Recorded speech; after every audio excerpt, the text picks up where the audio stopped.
Ya, vamos a continuar entonces con la segunda parte de esta clase.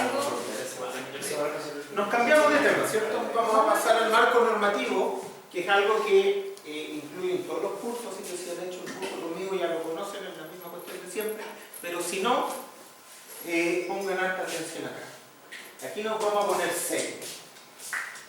No, ¿cierto? Conmigo no va a pasar eso. Ya, pero nos vamos a poner a mirar las normas.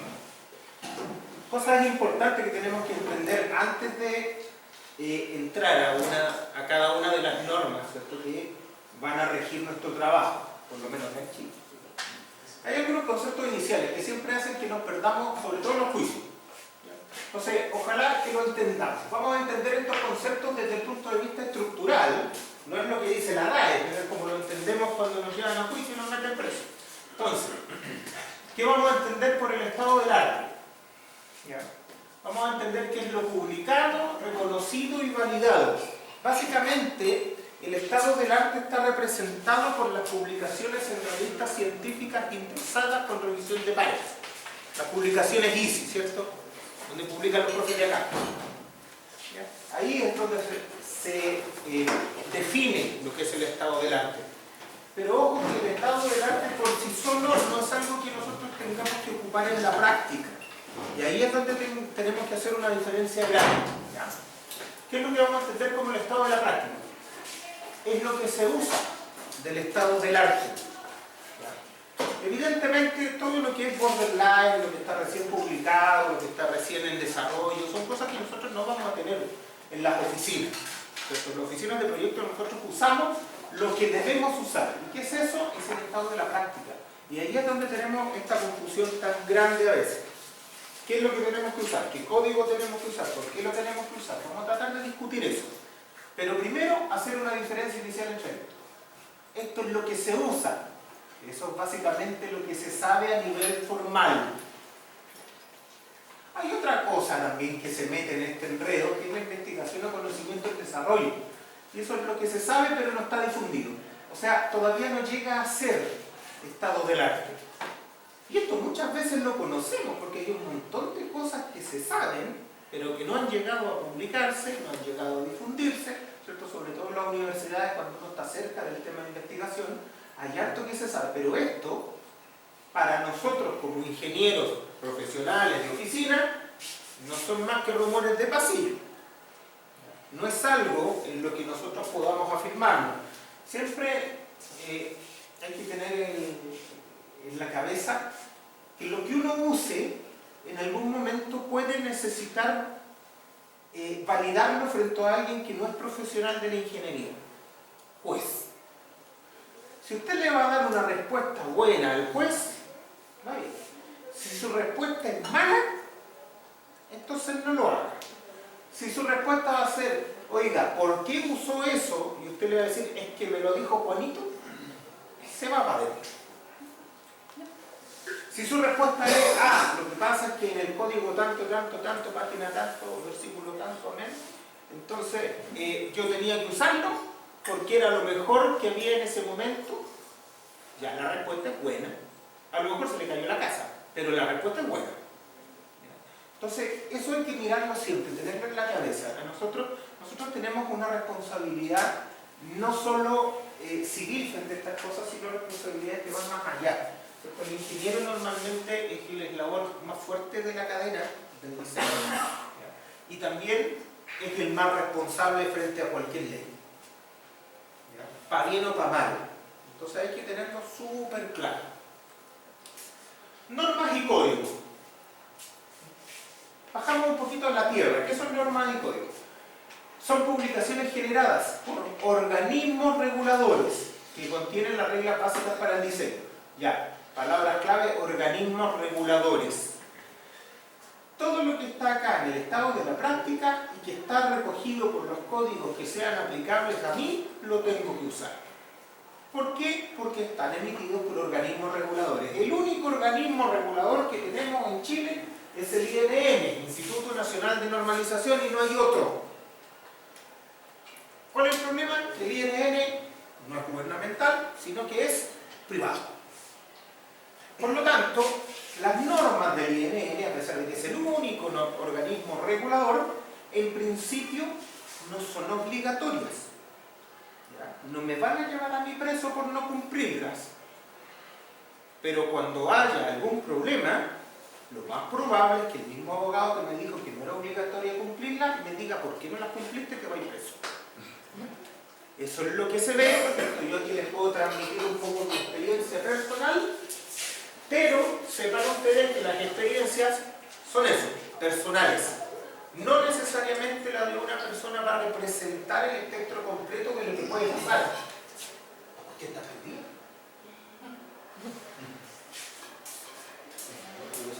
Mejor. Entonces, ojo, ¿ya? Las experiencias que yo les voy a mencionar, traten siempre de teñirlas respecto de dónde vienen, que soy yo. Démosle una vuelta más a esto. ¿Qué son las guías? Las guías son explicaciones adicionales que recomiendan cómo usar los códigos. Básicamente los códigos generalistas son para un montón de cuestiones. Y después cuando uno trata de aterrizarlo y bajarlos para aplicarlo a su proyecto en particular, se da cuenta que no sabe cómo usarlo. No sabe cómo aplicarlo. Entonces, estas guías, que no son parte de los códigos, normalmente tratan de llenar los vacíos, dar explicaciones adicionales. Desde ese punto de vista son lo que más nos sirve. Pero aquí es donde nosotros partimos. Siempre partimos conociendo los códigos de diseño que nos aplican. Y eso es lo que vamos a mirar en esta clase. Vamos a tratar de conocer algunos de ellos. Norma oficial. Esta cuestión existe en Chile nomás. Muchas otras cosas. Entonces, norma reconocida por el MIMBU o por el MOB, también puede ser el Ministerio de Energía, pero aquí nos vamos a quedar en las cosas simples. MIMBU por el MOB, para uso en aquello que sea competente. Como lo hacemos acá, ¿cierto? En todo, no, en aquello que sea competente. ¿Qué es eso? Ahí vemos. Bueno, ¿cuál es el problema grande? Las normas se generan por INN, son de cumplimiento voluntario. Pero entendámoslo al tiro, o sea, si usted no quiere usar la norma sísmica del INN, entonces no le pone sismo a su estructura. No, pues tiene que ponerle. Y lo tendrá que sacar de algún otro lado, a lo mejor de una investigación propia, lo que usted quiera. ¿Cuál es el punto? Que nosotros tenemos que darnos cuenta que como profesionales las respuestas que damos tienen que ser suficientemente sólidas. Entonces, si usted le dice al juez del día de mañana, no, es que yo me basé en las investigaciones de Juanito porque Juanito es más inteligente que los viejos que hicieron la norma. Puede ser verdad, nadie lo duda, pero el tema es que la publicación INN representaba el estado de la práctica en su país. Por lo tanto, es altamente cuestionable que usted no lo use. Las normas oficiales. De este conjunto de normas que publica el INN, algunas son reconocidas mediante decreto exento por el MIMBU o por el MOB como norma oficial. Y entonces, ¿ahora sí son obligatorias? No. Entonces, ¿para qué lo oficializan? Dice uno, ¿cierto? Eso nos preguntamos mucho. Pero, lo que hace que una norma sea oficial es que la hace elegible para ser obligatoria. Ya, es un tercer nivel. Entonces, ahí es donde tenemos un problema muchas veces, porque en Chile nosotros no actualizamos las normas cada 3 años o 5 años como los gringos, porque no hay plata. Acá se actualizan como cada 20 años. Entonces hay un problema bien grande entre que se genera la norma, por ejemplo, 2369-2023, con eso ya representa el estado de la práctica, ¿sí? De la práctica, pero todavía no es oficializada. Por lo tanto, todavía no es elegible como obligatoria. ¿Cuál es el problema grande? Que en 20 años, evidentemente, usted ha tenido un cambio tecnológico muy grande. Y se actualizó porque la del 2003 está obsoleta. Técnicamente, eso es obvio. Ahora, usted como ingeniero en su sano juicio, ¿cuál cree que tiene que usar? ¿La buena o la mala? Es la pregunta. La buena. Bueno, pero no estamos ya con la ley en este momento. En este momento, ¿cierto? Como la de 2023 no ha sido oficializada y no ha sido declarada como obligatoria, Usted tiene que usar al menos la del 2003. Entonces, nadie debería a usted molestarlo por usar la del 2003. Su proyecto podría ser aprobable. ¿Cuál es el problema de eso? Primero, que no es éticamente correcto. Hay un problema con eso, claramente. El elegir usar algo que uno sabe que está obsoleto, y ustedes ya lo saben porque se lo estoy diciendo, es algo que genera algún ruido desde el punto de vista profesional. Entonces, claro, si mi cliente me dice, no, ocupa el 2003 nomás porque te va a salir un poco más barato el proyecto, claro, él tiene algún tipo de beneficio por usar esa norma, pero usted no. Usted va a tener un perjuicio el día que eso tenga un problema porque el responsable es usted. Entonces, ahí hay decisiones que tomar, ¿cierto? Para mí es claro que hay que usar la del 2023, de hecho, en este curso ni siquiera voy a mostrarle la del 2003, así no, para que vean que soy chorro. Pero el tema legal es el que complica. Hoy día nadie puede obligar a un ingeniero a usar la del 2023, hay que convencerlo. Eso tiene aristas buenas y malas. Pero yo le aseguro que el día de mañana, si su proyecto tiene problemas, usted va a caer aquí. ¿Qué pasó con el estado de la práctica en su país? ¿Qué pasó con el mejor conocimiento disponible de manera pública al momento que usted hizo el proyecto? Y no hay mucho cómo sacárselo. Por lo menos no desde marzo de este año. Entonces, ojo con eso. No les voy a dar la solución, pero les doy el problema. Vigencia versus oficialización. Otro problema más. ¿Qué es una norma vigente? ¿Qué es una norma oficial? Bueno, ya les adelanté eso. Una norma vigente está definida por el INN. Si usted se mete a la página del INN, le va a decir, esta está vigente y esta está obsoleta. Ya el INN no miente. No en eso, pero. Entonces, claro, usted se mete a la página del INN, le dice la 2369 del 2003 está no vigente, ahí con letras rojas dice. Y le pone la otra y le dice, esta está vigente, 2023, son los dueños de la norma, ¿cierto? Habrá que creerle. Ya, pero está vigente sin ser aún oficial. Porque la oficialización es algo que depende de un tercero, de un ministerio, no del INN. De hecho, el ministerio podría decidir no oficializar, que es un problema aún mayor. Entonces, estamos hoy día en un limbo, y es un limbo bastante común. Hay otra norma, ¿cierto?, que nos jode mucho. ¿Cuál es? ¿No conocen la norma chilena? ¿Cómo es posible? Ustedes saben que en Chile no es argumento el no conocer una ley para su cumplimiento. Y en todo el mundo. Bueno, no importa, la vamos a ver acá. La 432, ¿cierto? De dientes. Tiene un problema. La 432 del año La Pera, 70 por allá, es la que está oficial. La 432 del 2010, 13 años ya, es la última que publicó el INN declarando la anterior como obsoleta. Pero no se oficializó la nueva. No me voy a meter en los detalles escabrosos de eso, pero el ministerio decidió no oficializar la nueva. Aunque sé los detalles, pero no lo puedo decir en la cara. Bueno, decidió no oficializar, por las razones que tenga, que no las comparto. ¿Cuál es el asunto? ¿Cómo nos deja a nosotros los ingenieros? Tenemos una norma del 2010 y una norma del año 70, que evidentemente no sirve para nada, que uso. Bueno, yo no tengo ese problema, yo uso la norma más nueva nomás, pero una persona normal que trabaja en una oficina de ingeniería y que el jefe le dice necesito este proyecto para el viernes, le deja las decisiones a usted, que es el ingeniero especialista y responsable. ¿Cuál usará? Si usa la del año 70, entre comillas, está amparado por la ley. No digo que esté bien, está amparado por la ley. Si usa la del año 2010, entre comillas, no está amparado por la ley, pero está amparado por la técnica. Nosotros trabajamos en todo esto de ingeniería estructural siempre con el concepto de confiabilidad y control de riesgo. Nosotros no vemos el futuro, no sabemos si la estructura se va a caer, no se va a caer, si el viento va a venir o no va a venir. Son condiciones de diseño que nos llevan a un nivel de confiabilidad deseado para poder funcionar. Esos son los términos. ¿Ya? Aquí, si algo se va a caer, no se va a caer, eso hay que preguntarle a algún adivino. Pero ahí, alguno de esos. Pero no lo vamos a obtener nosotros de un análisis. Nosotros somos profesionales técnicos que desarrollamos nuestro trabajo en consistencia con toda la reglamentación aplicable. Y listo.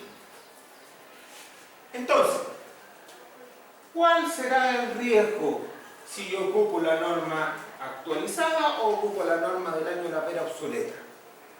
Evidentemente, hay mucho menos probabilidad de tener problemas si uno ocupa los códigos más actualizados, que representan el estado del arte y la práctica actual. Desde ese punto de vista, es bastante más racional ocupar los códigos nuevos. No conozco todavía a nadie que lo hayan juzgado por ocupar códigos nuevos en lugar de los antiguos y obsoletos. De hecho, en los peritajes y juicios que me ha tocado participar, consciente o no de ello, rápidamente la discusión de cuál era la norma que había que ocupar se diluye. Porque si la persona ocupó las nuevas, a pesar de que la legislación le obliga a las viejas, rápidamente el criterio dice, está bien, sigamos. Cuando ocupó las viejas, hay un problema.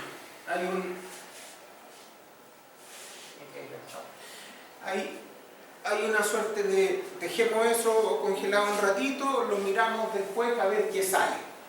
No es directo decir, oye, estuvo bien, excelente, no, veamos. Si la estructura finalmente quedó bien, de acuerdo a los peritajes, ya no es un tema. Si quedó mal, empieza a ser un tema que a lo mejor no debió usar ese nivel de normativa. Yo soy un poco insistente en esto, porque es algo que tenemos todos los días y que ustedes van a tener todos los días en su profesión también. ¿Qué códigos uso y por qué? Y cuando uno no lo entiende, normalmente esto se resuelve por lo que me dijo el jefe. Pero el jefe no se va a ir preso. Entonces hay que tener cuidado con ese tipo de responsabilidad. Si usted se mete a la página del INN, le dice esto, dice, todas las normas chilenas y normas chilenas oficiales en su origen son de carácter voluntario. Se transforman en cumplimiento obligatorio al ser citadas en algún tipo de reglamentación, en resolución o decreto ley, ya sea en forma particular o en forma general. Claro, ¿cuándo se hacen obligatorias? Cuando una ley me lo dice. ¿Qué ley es la que más nos aplica a nosotros?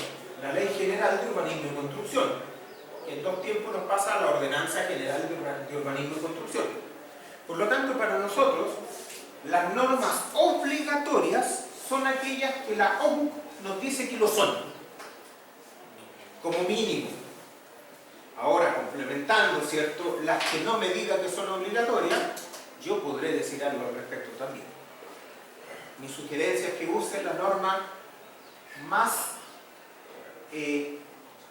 actualizada posible. ¿Por qué usar normas INN si son voluntarias? Bueno, básicamente por su conveniencia personal. Hay un montón de cosas que nuestro marco normativo no cubre, pero hay otras cosas que sí cubre. Por lo tanto, si usted parte utilizando el marco normativo nacional que representa el estado de la práctica, otra cosa no, pero las normas INN representan el estado de la práctica, ¿ya? Usted siempre va a poder entregar una respuesta del tipo: yo utilicé el mejor conocimiento que existía de manera pública cuando yo hice el proyecto. Siempre va a poder responder eso, y es una respuesta bastante potente en un juicio. Si yo usé algunas y otras no sé. Hay muchas normas INN que no son buenas. Hay normas que son malitas. Pero la elección de utilizarlas es una conveniencia personal como profesional de la práctica. Yo podría estar en desacuerdo con el contenido de algunas normas, y bueno, podré ser más conservador que la norma si quiero, o estimo que es necesario, y en algunos casos es necesario. Pero eso no significa que voy a decidir no usarlas. ¿A aquí se malentiende muchas veces, no, es que la norma pide mucho, así que mejor no la uso. Primero decir que una norma pide mucho, hay que tener un poquito de criterio. Si usted no participó en los comités de normalización, si no estudió las investigaciones en que se basa la norma para pedir eso, la verdad es que la opinión empieza a ser un poco ridícula, por decirlo menos. Pero esto, la opinión es el escalón más bajo del conocimiento. Cuando llegan las evidencias, porque persona racional debería actualizar su opinión en función de las evidencias que ha recibido. Bueno, aquí no pasa así. Aquí la gente dice que las normas piden mucho. Salvo cuando se caen las cosas, dicen que un poco. Bueno, ¿cuál es el problema grande de no usar las normas? Que aunque usted no esté de acuerdo con ellas, si el día de mañana hay un problema, es difícil apoyarse en que uno cumplió la norma. Decir es que decidí no cumplirla porque pedía mucho, suena más a culpable que inocente cuando uno tiene un problema. Entonces, aquí yo los invito no a preocuparse si la norma pide mucho o no. Eso puede ser desde un punto de vista técnico, ustedes lo estudian, y un problema. Pero, desde un punto de vista legal, el uso de normativa formal es una protección muy clara para el ingeniero. Sugerencia, use al menos las obligatorias. Si no, se va derecho a tener problemas. ¿Cuáles son las obligatorias? ¿Cierto? No voy a apretar los links hoy día. Pero, si usted aprieta esos links, ¿cierto? En su casa, eso sí, se va a encontrar con este tipo de listado. Y este es un listado de las normas obligatorias según la Ordenanza General de Urbanismo y Construcción. Todas las normas que son obligatorias están listadas acá y tienen visualización gratuita. No se puede descargar el PDF, pero tiene visualización gratuita. Por lo tanto, no hay ninguna razón para que usted no las cumpla. Lo que yo le propongo es ir un pasito más arriba todavía y cumplir la norma más actual y no solamente la que está obligado a cumplir. Muchas veces tenemos este problema de, pucha, ¿cuál de las dos cumplo? Típicamente, al cumplir la más actualizada, uno implícitamente va a estar cumpliendo la obsoleta. Eso es lo más común. Ahora, hay casos en que no puede cumplir las dos porque hay requisitos que se contraponen. En ese caso, personalmente, yo me quedo con las más nuevas. Pero es una decisión que tiene que tomar cada ingeniero. Y eso es un problema. Entonces, si la responsabilidad de elegir que no nos va a caer en cada ingeniero, bueno, vamos a tener respuestas como la cantidad de ingenieros que tengamos. Bueno, así está. Entonces, ojo con estas cosas. No es tan fácil. No está tan resuelto. Bueno, ¿y las normas oficiales están entre las obligatorias? Sí, pero no todas. Claro, porque la categoría de oficial la hace exigible para obligatoria, pero no la hace obligatoria. Entonces, la ordenanza elige entre las oficiales, pero no las elige todas. Claro, porque la OMS no la actualizan a cada rato, y no la actualizan de acuerdo a los listados de cada año de oficialización. Entonces, tenemos tiempo en que las normas están en un limbo, en que existen, pero no son obligatorias. Y eso a veces nos lleva a estos tremendos confusiones legales que aparecen. Entonces, mucho cuidado. El tema está bastante claro, aunque no tenga una solución única, pero está bastante claro el conflicto. Esto que yo les mencioné acá es tema de discusión todos los días en la oficina. Les dejo aquí una sugerencia de lectura. Alguien dirá, normativa nacional antisísmica, y qué gracia tiene porque es mía. Sí, pero esta es la única que yo conozco que fue escrita por un abogado. Eso es lo que le hace distinto. Entonces les sugiero que le echen una miradita para saber cómo entiende un abogado este mismo tema. Que no es como lo entendemos nosotros, lo entienden de una manera bastante diferente. ¿Ya? Bueno, quizás no hay que leer toda la tesis, pero las conclusiones. Para entender, así como para cachar cómo interpretan ellos estos asuntos, que a veces tienen unas interpretaciones bastante alejadas de lo que uno podría pensar. Validez del contenido técnico de una norma. Vamos a cuestionar el contenido técnico. ¿Puede estar obsoleta, errada, contradecir otro código? Bueno, Chile sí, y las tres. Y al mismo tiempo. ¿Ya? No solo no, pero aquí sí. Entonces, ¿qué pasa con eso? Claro, es un problema. Lo que yo les puedo decir es que las normas del INN son, a todo efecto, un acuerdo de la comunidad. ¿Cómo funciona el INN? Para que se hagan una idea, bien rápido, eso sí. Se desarrolla un proyecto de norma por un tercero, por INN, se manda a consulta pública, cualquiera puede opinar sobre el documento, ¿cierto? Envían sus observaciones, ¿cierto? No se pide título ni nada de eso, cualquiera, público. Se recogen las observaciones, se arma un comité INN para resolver las observaciones, se resuelven las observaciones ya sea mejorando el texto o descartando observaciones que no son aplicables.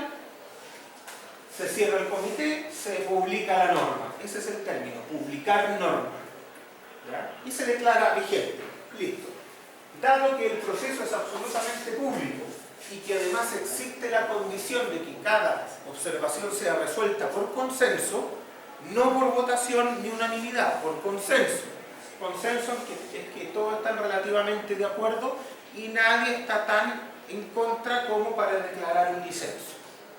Eso es distinto a una unanimidad. Entonces, básicamente, esto sí representa absolutamente el acuerdo de la comunidad, que no significa que la norma esté buena, eso es distinto, pero representa el acuerdo. Entonces, cuidado con ese tipo de cosas. ¿Podemos tener obsoletas? Tenemos. ¿Pueden estar erradas? Seguro. ¿Pueden contradecir otro código? Siempre. ¿Y eso quiere decir que esté errada y hay que usarla? No. Ahí es donde está el tema. ¿Ya? Pueden tener errores. ¿Ya? Podemos tener lapsus en las normas. Pero, aún así, son lo mejor que tenemos. Y si no hay norma nacional, bueno, en la estructura industrial hay todos los días. Porque la tecnología avanza, los equipos avanzan, ¿cierto? La técnica avanza y no estamos sacando oro o cobre como lo sacábamos hace 20 años atrás. Por lo tanto, siempre hay un proceso de actualización. En la industria chilena eso es muy común. Nosotros estamos bastante a la vanguardia, sobre todo lo que es minería. Entonces, no hay norma nacional casi siempre, para equipos y cosas así. ¿Qué hacemos ahí? Problema, porque otra vez nos metemos al libro. Sugerencia, lo que yo puse acá. Número 1, ir a mirar códigos estadounidenses. ¿Por qué? ¿Porque son los mejores del mundo? No. De hecho, los códigos europeos son bastante mejores, bastante más profundos. Pero, esto tiene una ventaja. Y es que nosotros heredamos mucho de los norteamericanos. Copiamos mucho. Cuando no copiamos, corregimos. ¿Ya? Pero, el tomar códigos norteamericanos normalmente nos conduce a que no tenemos que usar mucho criterio para adaptarlo a las condiciones nacionales. Cuadran muy bien con el resto de nuestras normas. Y eso hace fácil la aplicación. Como segunda opción, los códigos europeos, que me parece que son los mejores. Pero, para hacer cuadrar un código europeo con el marco normativo chileno, hay que aplicar algunos criterios. Y el criterio, bueno, usted puede tener uno, yo puedo tener otro, que haya 8 y así. Cada uno tiene su criterio. Y en eso es donde nos podemos perder. Entonces, cuidado con eso.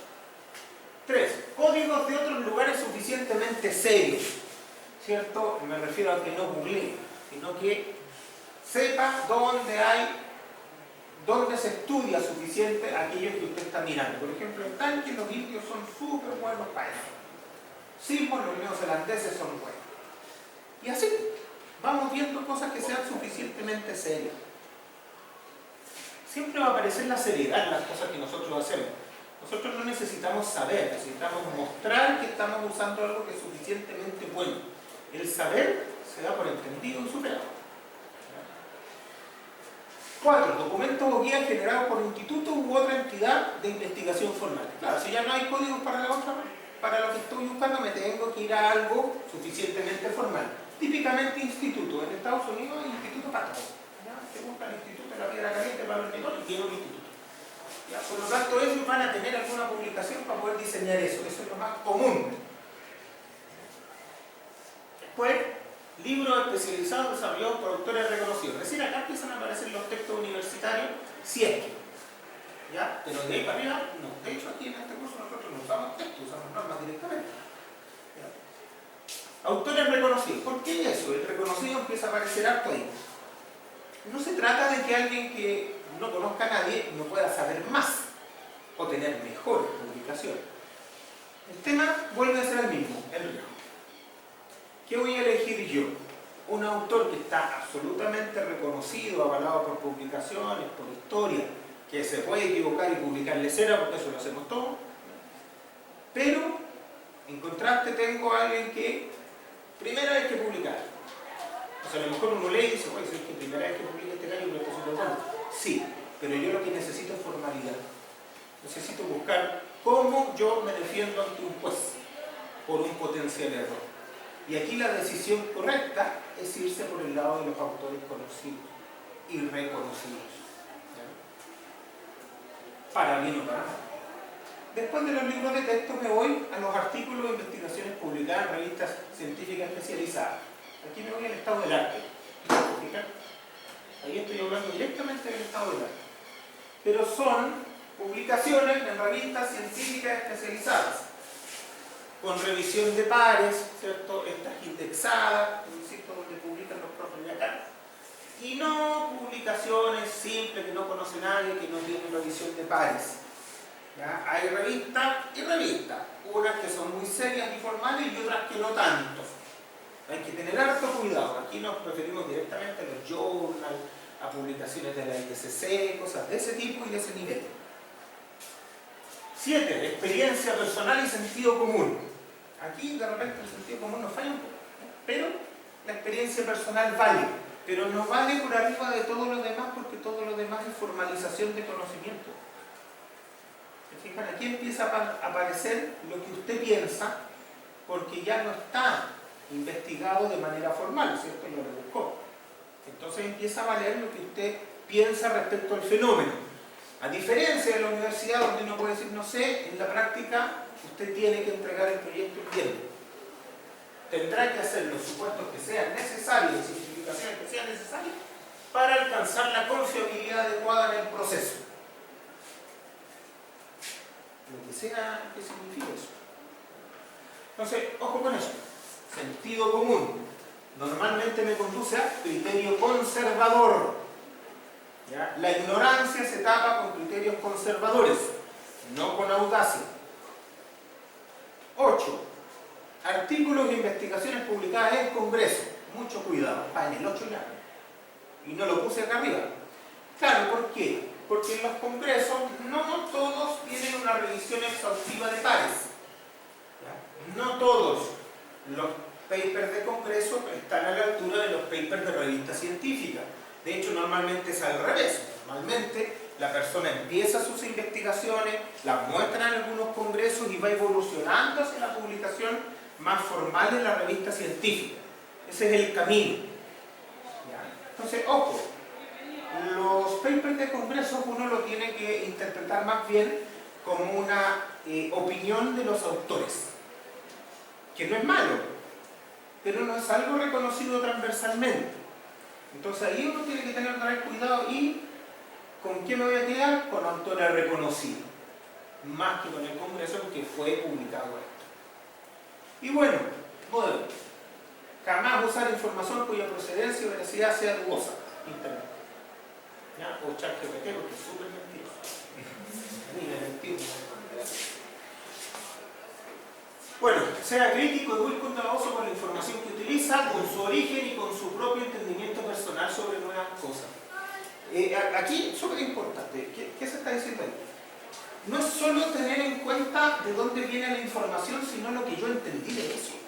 Muchas veces van a caer en el tema de, oye, lo que me dijeron está bien, lo que pasa es que lo que yo entendí fue una lecera. Y vale preguntar, ¿cierto? Por lo menos yo en reuniones ya aprendí y uno debe decir, a ver, mira, de lo que tú me dijiste yo entendí esto. Y muchas veces no era eso. Acostúmbrense a eso, es súper común que uno dice cosas y el otro entiende lo que pueda entender, lo que esté dentro de sus aptitudes, su conocimiento, su estado de ánimo, pero no lo que uno le quiso decir. Pasa como ustedes también, dicen, no, que el profe dijo tal cosa en clase. Sí, pero lo dijo con contexto absolutamente distinto. Entonces, ojo con eso, por eso quédense con el argumento. Dice, cuando uno tiene solamente un martillo, todo parece un clavo, ¿cierto? Y ahí ese bien conocido. Dice, una buena explicación, pero le faltan años. Bueno, ya tengo que sacar ese por lo que pasó la semana pasada. Capaz que sí sea bueno. Bueno, el tema es que uno cuando está en la oficina y uno no sabe un montón de cosas, porque ahora ustedes están pensando, pero cuando estén en la oficina no. Usted tiene que entregar, tiene que calcular, tiene que apurarse y se le va a olvidar un montón de cosas porque no tiene tiempo para pensar. Pagan para ejecutar, para tener las cosas rápido. No para ponerse a mirar el techo y hacerlo lo mejor que pueda. No, hacerlo lo más rápido que pueda. A usted le importa hacerlo bien, a su jefe le interesa que lo haga rápido para cobrar. Que no está mal.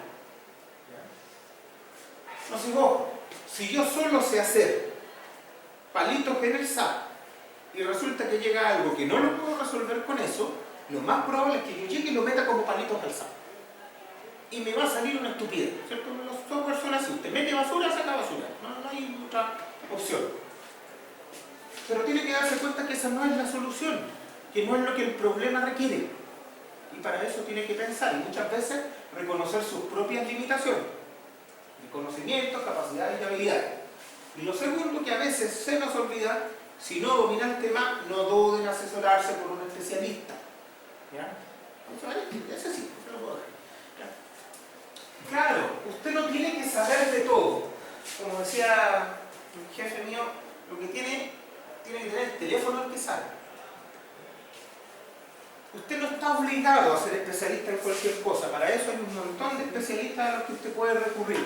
Pero que tiene que tener la capacidad de darse cuenta que algo le quedó grande y que necesita ayuda. Bueno, usted probablemente durante muchos años tenga que caer en esto. Calibraciones y correspondencia entre códigos de diseño. Otro tema súper importante. Bueno, todas estas cuestiones son más importantes porque son los que nos llevan a eso. ¿Qué edición usar? Otra vez nos metemos en la del 2003, en la del 2023, ¿cuál uso? Usar lo que sirve y no descontextualizar. Pero la respuesta mala. ¿De qué se trata esto? Por ejemplo, la norma 2369 del 2023, ¿cierto? Decía, para estanques use API 650. Y venía alguien y usaba API 650 del año 2018. ¿Cuál es la primera respuesta? Bueno, lo más probable es que la gente que hizo la norma del año 2003 no haya visto la norma API del 2018. Pero no sé por qué me pinta. Claro, y uno dice, bueno, entonces ¿será aplicable? En estricto rigor, no. La contextualización es decir, mira, si yo tengo que usar 2369 en 2003, ahora no en el 2023, pero sigo en el ejemplo. Si yo no tuviera la del 2023 y lo único que existe es la del 2003, que fue hasta hace un par de años, esa norma estaba calibrada con el API 650 del 2001 para hacer estanque. Por lo tanto, lo primero que uno tenía que hacer es ir a mirar el API 2001 y si quería cumplir 2369, cumplir el API 2001. Punto de partida es ese, base. ¿Qué es lo que hace un chileno ocurrir? Dice ya, cumplí el API 2001. Ahora miro el API 2018 y corrijo o mejoro todo aquello que la norma haya evolucionado en corregir. Eso tiene sentido. Y eso está bien. Eso es no descontextualizar, eso es ser consistente. Cumplo aquello que tenía que cumplir como base. Listo. ¿Hay algo mejor? ¿Lo conozco? Sí, lo aplico. Eso es razonable. Ese es un camino lógico. Lo que no es muy lógico es de repente decir, mira, el API 2021 está mejor. Sí, pero yo leo el API 2021 y no tengo cómo cuadrarlo con la norma 2369 del 2003 porque ni los parámetros se llaman igual. Ahí tengo un problema. ¿Qué tendré que hacer? Otra vez lo mismo, vuelvo a mi origen, hago el mínimo que tenía que hacer, lo que estoy obligado a cumplir, y después le sumo todo este conocimiento adicional. A veces esto nos lleva a decir, mira, la norma ahora pide menos que antes. Y uno dirá, bueno, la evolución del conocimiento nos dimos cuenta que no había que pedir tanto, por lo tanto, ahora tengo la opción de ponerle menos. A una plancha, un anclaje, lo que ustedes quieran. Ya, ahí es donde uno tiene que ser un poquito cuidadoso y entender que este trabajo es profesional y no solo técnico. Como técnico uno puede decir, le bajo un poquito, pero como profesional uno dice, si le bajo ese poquito me meto en problemas. Alguien me va a preguntar, ¿por qué le pusiste menos? Y yo le podré explicar, pero empiezan a caber las opiniones. Normalmente una buena solución es decir, ocupo el conocimiento más actualizado del obligatorio para poder mejorar mi resultado. De ponerle más, darle más seguridad. Pero no lo ocupo en la dirección de hacer el diseño más barato. Eso normalmente nos conduce a cosas un poco peligrosas, porque nos puede conducir también a malos entendidos, a que yo interpreté de una manera errónea el código y por eso pensé que estaba poniendo menos que antes. Es raro eso. Es raro que los códigos pidan menos que antes. Los códigos tienen a pedir más cada vez. Entonces es bien raro cuando me pide menos. Pasa, ¿eh? Pasa, no es que nunca pase. Pero es bien raro que lo haga. Estudios específicos. Vamos a leer aquí, dice. En caso de existir estudios de sitio sobre cualquier condición, desarrollados por profesionales especialistas debidamente certificados, cuyo contenido técnico indique la necesidad de incrementar exigencias de diseño específicas por sobre los niveles mínimos establecidos en la normativa aplicable, deberían adoptarse dichos estudios en tanto no entren en contradicción con otros estudios específicos al mismo tiempo. ¿Qué me refiero con eso? Cargas comunes, viento, nieve, sí. Muchas veces nos vamos a encontrar con lugares donde a lo mejor la norma ya me dice, ¿sabes qué? La norma no es muy aplicable a estas condiciones. Tendré que hacer un estudio de cargas para el sitio, para hacer mi proyecto. Bien, excelente. Usted es un especialista. ¿Ya? Yo, me dejo mi tarjeta. Ya. Pero en otros casos, a lo mejor yo no me doy cuenta que la norma no es aplicable a esos lugares. Y les va. Y pasa bastante. Y yo no me doy cuenta que la norma no es muy buena en un punto específico del territorio nacional. Pero bueno, si me llego a dar cuenta, a lo mejor voy a tener aquí unos estudios, o voy a poder evaluarlo de una manera simplificada que pasa en ese sitio, y me doy cuenta que pide más que la norma. De repente, hay profesionales que se van por el lado y dicen, mira, pero como la norma no me obliga, me quedo con la norma porque pide menos y sale más barato. El sale más barato de todos los días. Y hay que... No es que sea malo, pero hay que tener cuidado con eso. Nosotros tenemos que llegar a soluciones óptimas. Eso significa que sean suficientes, no sean más caras de lo que es necesario, pero sí que tengan la seguridad que nosotros andamos buscando. Bien, tenemos entonces nuestras cargas que pueden ser mayores. Lo éticamente correcto, yo creo que nadie lo duda, y es usar la carga mayor. Bueno, si la carga que me sale de un estudio específico es menor, ahí se abre la duda. Personalmente, yo me quedo de una manera bastante común con lo que la norma pide, como mínimo, para no tener problemas.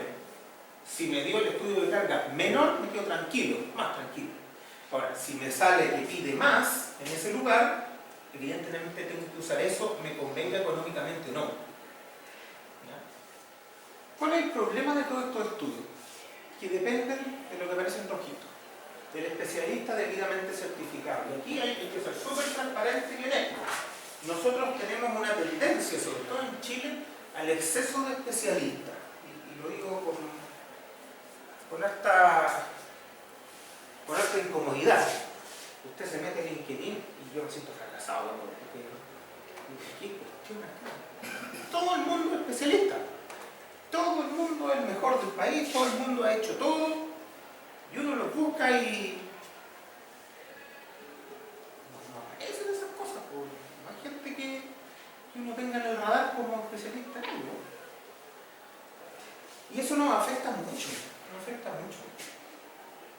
tenemos un problema en Chile, y no me quiero meter en cosas morales, pero nuestra profesión en particular tiene mucha autocomplacencia, sobre todo en lo que tiene que ver con cosas simples. Se dice, no, en Chile se caen poco los edificios, entonces las normas son buenas, entonces los ingenieros son los mejores del mundo. Claro, no tiene por qué ser así. Las cosas se caen poco, listo.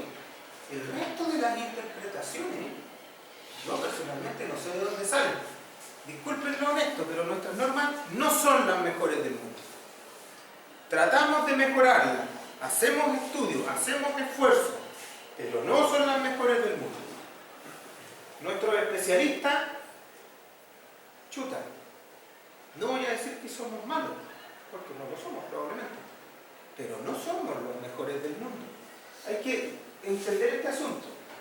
Leer una norma y pensar que la sé aplicar no me hace especialista en ese tema, ni mucho menos. Y eso sí es que entendí cómo aplicarla. Nosotros tenemos un problema súper grande aquí de gente que interpreta mal las normas. Normas nacionales, extranjeras, de cualquier parte. Claro, porque dices, pero las cosas no se caen, ¿no? Pero es que si en la ignorancia yo le pongo más, y le pongo más, y le pongo más, y le pongo más, bueno, entonces la cuestión no se va a caer. Pero eso es un buen diseño. Que algo no se caiga, pero yo diseñé pensando en que sí se iba a dañar. ¿Es un buen resultado bueno o malo? Para mí el resultado bueno es que pase lo que usted esperaba que pasara. Porque eso confirma que su conocimiento era más o menos bueno. Por ejemplo, para el 27F, si esperábamos que los edificios se dañaran mucho, pero no colapsaran, y resulta que cayeron un par de edificios, pero eran, digamos, los que se van de la norma y no nos dan nada porque no cumplían mucho. Ya, ok. ¿Y el resto se dañó mucho? No. Espectacular el resultado. Sí, espectacular el resultado a nivel país, a nivel de los propietarios de los departamentos, todo bien, yo también con eso tranquilo. Pero usted esperaba que se dañaran y no pasó. ¿Ese es un buen resultado técnico? Para mí no. Es un muy buen resultado político y excelente, pero no es un resultado técnicamente consistente. El resultado técnicamente consistente es que pase más o menos lo que usted diseñó para que pasara. ¿Se fija? O sea, si yo diseñé para que no se dañara y no se dañaron, está perfecto. Excelente. Somos los mejores. Pero no era así. No era así. La norma aceptaba daño y aceptaba un daño muy grande. Incluso no reparable, siempre y cuando el edificio no colapsara. Y se portaron espectaculares, dicho por todo el presente. Pero es esa interpretación en la que hay que afinar un poco. ¿Se portaron bien? Indiscutible. ¿Se portaron como yo esperaba que se portaran? No. Entonces ahí es donde hay algo todavía que mejorar. O sea, si yo no sé por qué se portaron bien, ¿realmente eso me hace un ingeniero bueno? De la misma manera se pudieron haber caído todos y yo no sé por qué. O sea, desde el punto de vista técnico exactamente lo mismo. Desde el punto de vista político no, pero desde el punto de vista técnico es igual. No hubiera sabido por qué se cayeron todos. Entonces, claro, hay que tener cuidado, y yo aquí los invito siempre a mirar el currículum de los especialistas, a estudiar al especialista, por qué es especialista, sobre todo en las cosas industriales. Vamos a ver durante el curso que las cosas habitacionales no es tanto, porque los edificios, para bien o para mal, se parecen mucho uno a otro, todos tienen vigas, muros, columnas, no hay mucho. En estructuras industriales todo es diferente. Las estructuras industriales se caracterizan por ser irregulares, feas, horribles, por necesidades del proceso. Entonces, en la parte industrial especialmente, es difícil encontrar un especialista en lo que usted quiera. ¿Ya? Ingeniero viejo no significa especialista. Si usted quiere revisar un campo de 500 estanques y contrata al ingeniero más bueno para hacer parrones de cañería, a lo mejor no tiene idea de estanque, nunca ha visto uno. Habrá que preguntarle si vio estanque. Entonces hay que empezar a mirar un poquito más allá de eso. La ingeniería estructural de aquí es súper grande.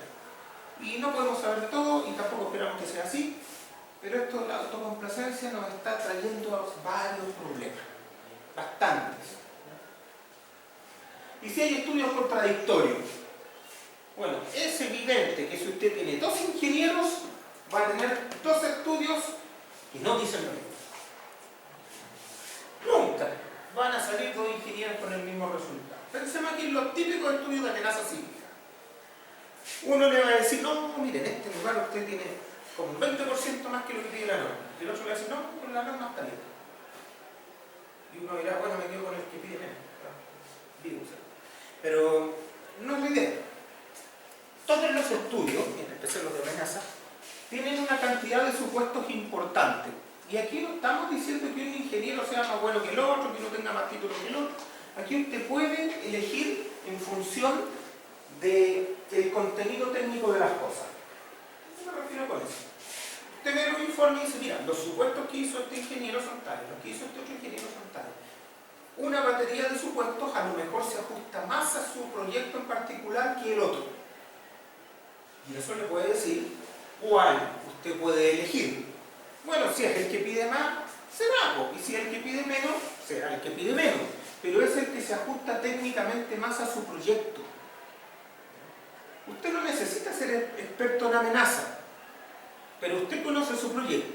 Y si se sienta con el especialista y dice, bueno, ¿qué supusiste tú en cada punto que tenías que tomar una decisión?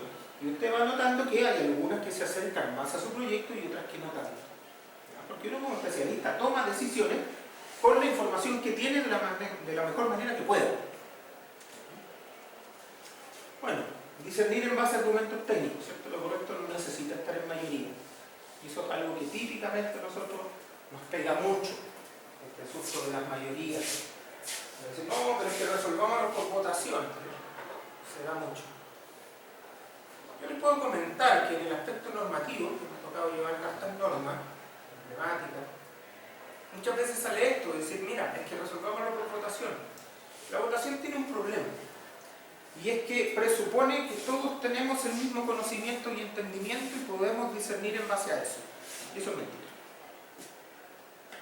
Muchos van a votar de acuerdo a lo que su prosectología dijo, otros van a votar por intereses económicos y otros van a votar por cosas técnicas.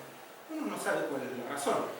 Pero en un contexto normativo donde buscamos definir un requisito de diseño, el único argumento importante es el técnico. No es como en la política, que uno puede votar por las razones que se le ocurra. Es válido, pero ahí no.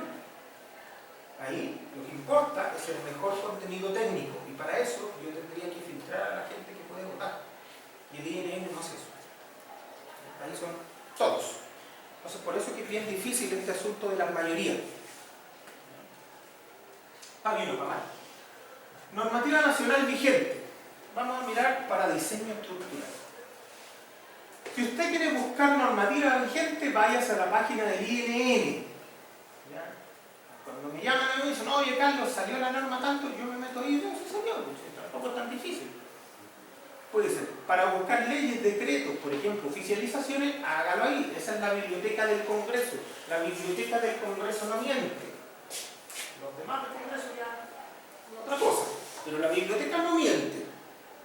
Entonces, cuando alguien me llama y dice, oye Carlos, se oficializó la norma tanto, yo me meto acá y pongo norma tanto. Digo, la NSH 432, y si no me aparece el decreto de oficialización, entonces no se oficializó. Tan simple como eso. No hay que complicar demasiado las cosas. Así que métanse acá. Lo uso mucho, ahí están las leyes, códigos, toda la cuestión. Normativa general. ¿Cierto? Aquí algunas yo me voy a referir, ¿cierto?, con algún comentario, pero no todo. 1508 de geotecnia, muy importante, leanlo. Probablemente la ayudantina nos vamos a meter en este asunto de una manera más a fondo. ¿Ya? Muy importante esa norma, me voy a referir a ella varias veces. 3206, sepa que existe, pero no nos importa mucho. 3171, importantísima. Es la norma llave es la norma que uno conoce como la norma de combinaciones de carga. Pero en realidad lo que nos interesa son las disposiciones generales, son más importantes que las combinaciones de carga y de nota. ¿Ya? Y aquí, ojo, tenemos una norma del 2017 vigente, pero tenemos una del 2010 oficial. Problema. 3359, requisitos para edificaciones estratégicas y servicios comunitarios. Sepa también que existe, pero no la vamos a nombrar en este curso. 3332, intervención de construcciones patrimoniales de tierra cruda. Existe, pero no la vamos a ver. 3389, intervención de construcciones patrimoniales y edificaciones existentes. Un problema. Claro, porque es una norma que me dice qué hacer con las cosas existentes. Todas, edificaciones en particular. Pero no toda la gente está muy de acuerdo con su contenido. Y uno dirá, pero ya pasó la vieja, o si ya está la norma. Efectivamente, pasó la vieja. Entonces, lo que hay que hacer ahora es mejorar un poco esta norma para que sea aplicable de manera más transversal. ¿Ya? Esta norma pasó como piedita, como que la gente no se dio cuenta. Pero es un problema. 3417. Estructura, requisitos para proyectos. Esa norma, en particular, leanla, es cortita. Y apréndansela de memoria. Porque esa es la norma que les dice qué tiene que entregar usted como proyecto estructural. ¿Qué es un proyecto estructural? ¿Cuál es la documentación que tiene que entregar? ¿Cuáles son los alcances del proyecto? ¿Por qué es tan importante? Porque empieza a dejar un poco fuera todo esto de no, pero es que yo no te ofrecí eso, es que eso es un adicional porque no me lo compraste. Entonces, no. Si usted no entregó, no ofreció los documentos mínimos que un proyecto estructural requiere, el problema es suyo y no puede cobrar un adicional. Si el cliente le dice, no, pero es que yo no quiero las memorias de cálculo, usted saca la norma y le dice, no te preocupes, pero yo tengo que entregártelas igual y te las voy a cobrar porque la norma no me permite hacer otra cosa. Use la norma en su beneficio, no en su desmedro. 428, estructuras de acero, ejecución de construcciones en acero. Esa tiene un problema de entradita y es que es una norma que empieza a decir cosas que están fuera de su alcance. Ejecución de construcciones. Bueno, la norma parte diciendo que el responsable de las condiciones de las conexiones es el ingeniero diseñador. ¿Qué tiene que ver eso con el alcance? Primero, una norma no puede definir responsabilidades de ningún tipo. Eso es materia legal. La norma tiene que decir lo que se debe hacer o no para un cierto contenido técnico. No puede decir quién lo tiene que hacer y no puede asignar responsabilidades. ¿No le gustó? Ah, bueno. No es personal. Entonces, ¿cuál es el asunto? Esta norma se metió en decidir que el responsable del diseño de las conexiones era el diseñador del edificio, incluso si las terceriza la maestranza, que es lo que típicamente se hace. Primero, uno puede decir, ya, pero eso es discutible, bastante discutible. Pero digamos que llegamos a que es el acuerdo, pero no tiene nada que hacer en esa norma. Esa norma no es ni siquiera de diseño. ¿Se fijan en lo que voy con normas erradas? O sea, lo que pone no lo puede poner una norma, pero además no tiene nada que ver con formarse. Pero es una norma. Viene él. Y encima es oficial. Entonces, ese tipo de cosas nos pasan. Somos ingenieros, no somos abogados, la embarramos. 170 del 2016 para hormigones, norma también bien importante, ¿cierto? Que debe haberla tocado mucho en su curso de hormigones. Así que aquí ni siquiera me voy a referir. Normativa para diseño de materiales específicos, las que tenemos acá en Chile, ¿cierto? 430. La norma de diseño del hormigón armado en Chile es LCH 430. No ACI 318. Nunca lo ha sido. ¿Ya? Cuidado con eso. Lo que yo les digo es lo que está escrito en la ley y no es lo que se me está ocurriendo. ¿Ya? Ahora, como segunda línea, la 430 nos permite usar ACI de 318 del 2005 con un listado de correcciones. Y son esos listados de correcciones lo importante. Después, el decreto, ¿cierto? El decreto 60 del 2011, lo que nos dice es, ok, superemos la 430 y usemos este decreto. Y este decreto me dice que ocupe la ACI del 2008, del 18 y del 2008 con este otro listado de correcciones. Y eso es lo que tenemos hoy día. Hoy día no es de uso legal en Chile ACI 318-2019 ni posteriores. ¿Ya? Pero otra vez es el criterio. Cumplo esto y bueno, si el ACI 318 del 2019 me dice que los elementos ahora tienen menos capacidad de corte, bueno, yo lo robusteceré, porque va en la dirección de conocimiento nuevo que no se tenía antes y por lo tanto puedo corregir.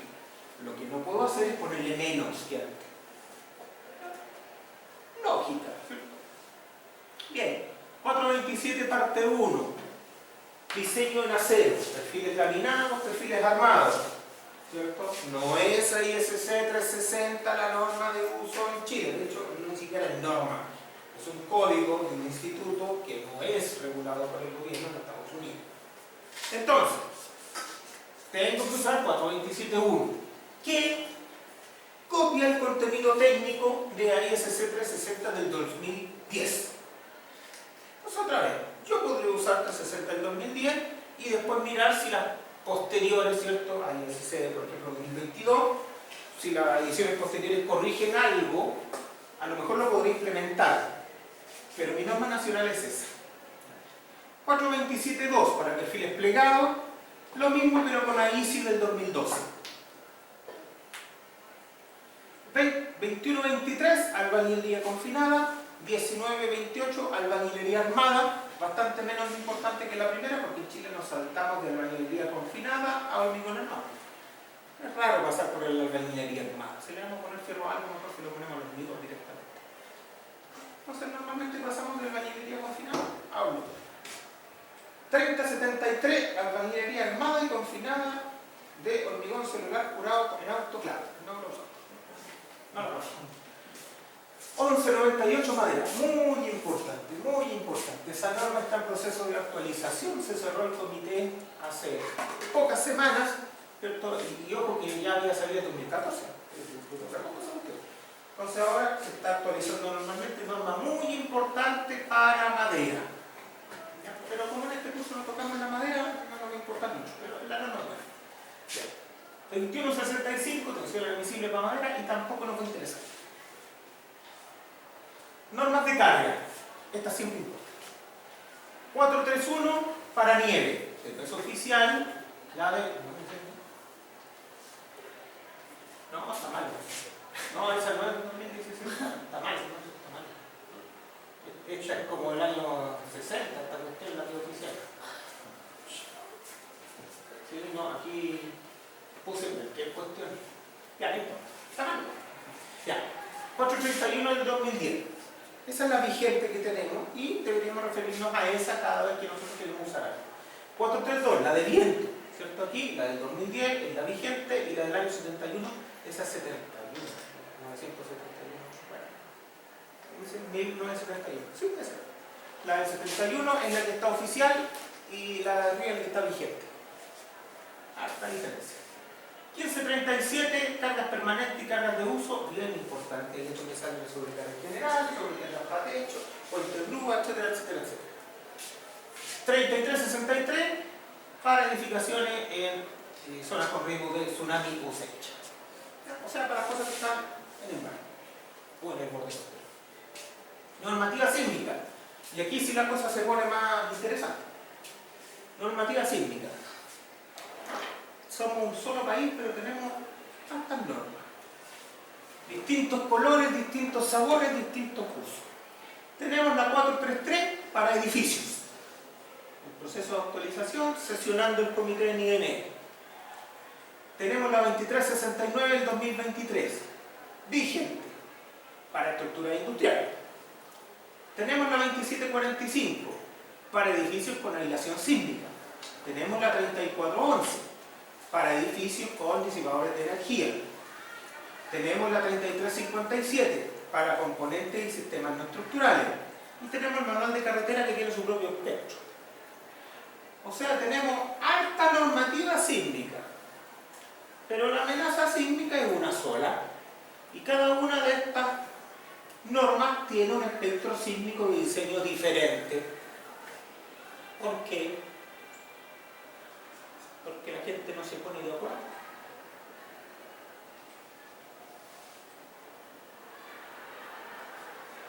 Bueno, aquí, como pocas veces, sí vale que hayan espectros distintos.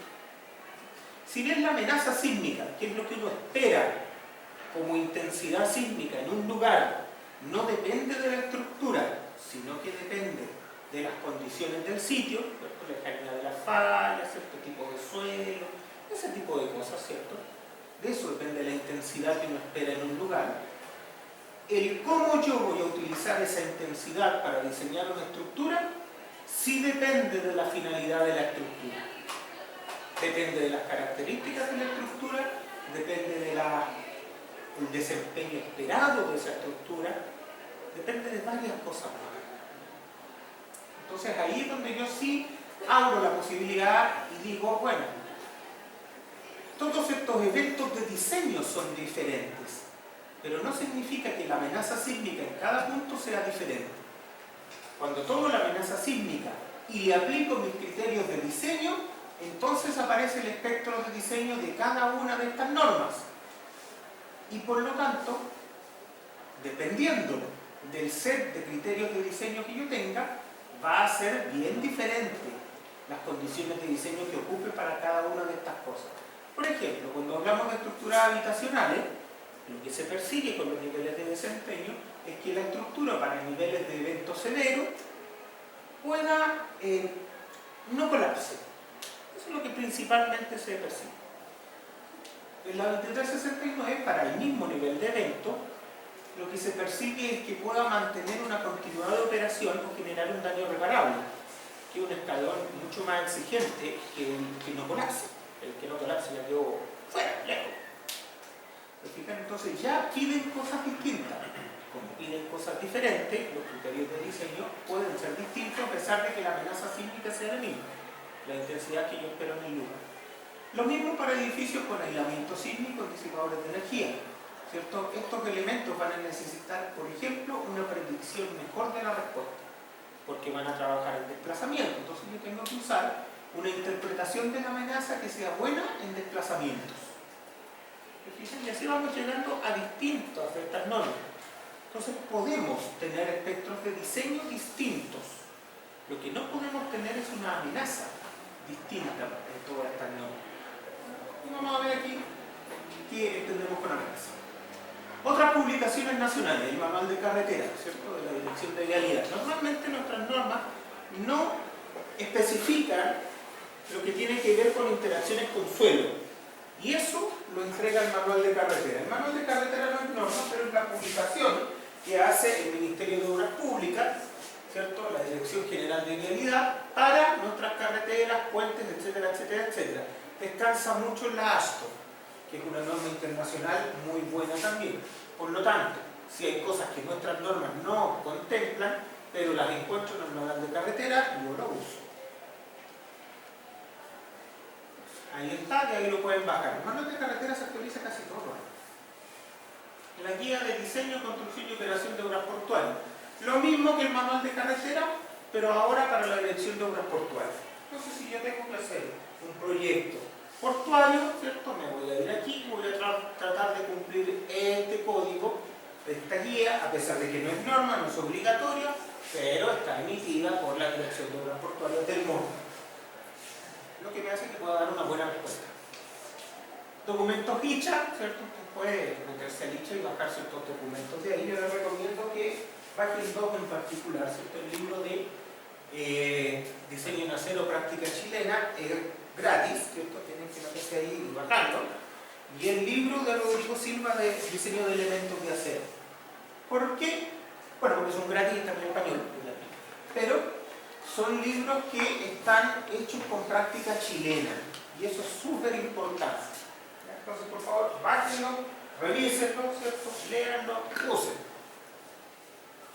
Documentos corporativos de organizaciones reconocidas. Aquí aparecen de repente los criterios corporativos de Codelco y ese tipo de organizaciones que tienen criterios de diseño para sus propios proyectos. No les digo que hay que usarlos para el resto de los proyectos, pero conviene de repente conocerlos para ver qué es lo que se está pidiendo en el proyecto, ¿ya? De alta minería compleja, ¿cierto?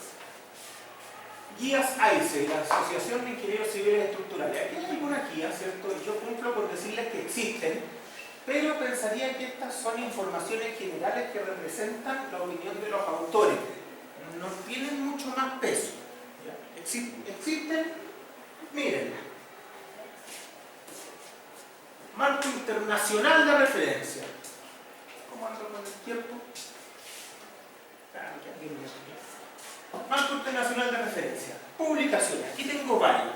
Y voy a hacer hincapié en el AC7 es el código más completo y más importante que tenemos. Hay que tenerlo, hay que leerlo por lo menos una vez, es largo, agotador, como 1000 páginas, no sé, pero tiene casi todo lo que nos salva a los ingenieros. Cada capítulo, ¿cierto? En otras normas, por ejemplo, la norma de nieve, la norma de viento son el capítulo de viento, el capítulo de nieve del AC7, que se tradujo y los parámetros de entrada se calibraron a la realidad nacional. ¿Ya? Entonces de aquí nosotros sacamos mucho de nuestra normativa. ¿Ya? Es el documento por excelencia más importante. ¿Qué es lo que no sacamos de aquí? La parte sísmica. Tiene mucho contenido sísmico. No es porque en Chile no tiemble, ¿cierto? Ustedes saben que eso es así. Lo que pasa es que la forma que tenemos de tratar la sismicidad acá en Chile o el diseño estructural sísmico es distinto a como lo hace AC7. ¿Ya? Los conceptos originales son los mismos, pero los aplicamos de manera diferente. Y vamos a ver en este curso por qué los aplicamos de manera diferente. ¿Ya? No quita que sea el documento más importante que nosotros tenemos que considerar. AC41. Evaluación de estructuras existentes o retrofit. Bueno, evidentemente se llama así, pero este documento, muy importante también, lo que hace es dar los lineamientos para el análisis de desempeño de los edificios. Análisis de desempeño sísmico de los edificios. ¿Ya? También para estructuras nuevas, evidentemente, y no solo para retrofit. Es algo que a lo que nosotros no vamos a llegar en este curso, pero el que se quiera meter en desempeño, ahí está. AC59, protección contra explosiones. Lo pongo ahí porque a mí me gustan las explosiones nomás, pero no lo ocupan aquí. AASHTO LRFD, muy importante. Esta es una norma que llega a ser tan importante como AC7 en la parte de puentes, caminos y esas cosas. Muros de contención, etcétera, etcétera. Es una norma muy voluminosa también, pero conviene revisarla por lo menos una vez en la vida y ponerle los post-it para saber dónde están las cosas que a uno le sirven. ¿Ya? Una norma muy importante. Estándar 13. Lo pongo porque aparecen muchos criterios de diseño todavía, pero yo les diría que ni lo abran porque no sirve para nada. ¿Ya? Está muy superado por cualquier otra cosa que nosotros ya estemos usando. CMAA 70 y 74, esos son importantes porque son para el diseño de monorrieles. ¿Ya? Normalmente la gente se equivoca y se puede diseñar el monorriel con la 427.1 porque es una viga doble T a la que le cuelga una cuestión por abajo y se mueve. Eso es monorriel. Sí, pero que la viga sea de acero y sea una viga doble T no significa que sea de una estructura. La 427 es para estructura. La viga monorriel es un equipo. Es de acero, pero es un equipo. Y los criterios para diseño de equipos son notablemente distintos. ¿Ya? Los equipos son de acero también, pero tienen una condición distinta de trabajo. ¿Ya? Entonces, cuidado. Viga monorriel es un equipo y se diseña con esas cosas. La ISO 5049 la pongo porque es casi de la única norma que se refiere al movimiento de materiales. Hay súper pocas normas que se las dejo ahí. ASME, boiler, para diseño de boilers a presión. El ASME 8, muy conocido ese código. Se ocupa más en ingeniería mecánica, pero finalmente todo lo que tiene que ver con resistencia, rigidez, deformaciones recae mucho en lo estructural. A los mecánicos no se les bandean las cosas, eso es